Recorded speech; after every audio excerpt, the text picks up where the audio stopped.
Good afternoon guys, general reading tayo. So, ang tanong natin is, ano yung totoong nararamdaman ng person mo?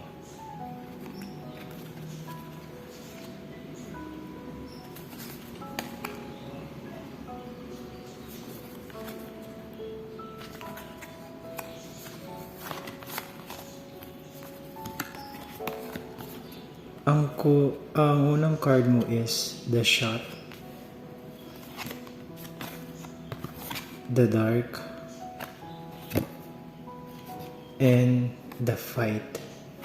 So, ang ibig sabihin nito, no, meron tayong mga nagiging padalos-dalos na desisyon, sinasabi o ginagawa na nakakaapekto sa partner natin, no? Hindi lang din sa partner natin, pati na rin sa sarili natin.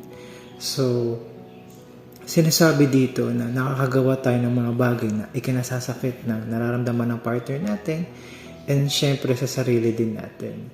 So, sinasabi dito na kailangan mo mag-reflect ng sarili mo base sa mga actions na ginagawa mo na possibility na nakakaapekto sa'yo, sa ibang tao, pati na rin sa paligid mo. And dahil doon, no, pwedeng nagiging in denial tayo sa sarili natin, sa mga maling nagagawa natin, sa sarili, sa kapwa natin, na pinagsisimulan ng misunderstanding or pagtatalo. So kung ano ba ang nararamdaman ng partner mo, potentially pwedeng nasasaktan to, or either way, pwedeng nagbubulag-bulaga na lang to sa mga ginagawa mo. So sinasabi dito ng card na mag-reflect ka sa sarili mo, tignan mo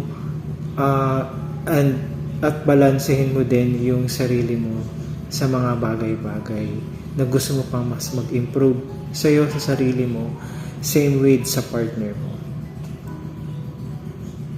Thank you po.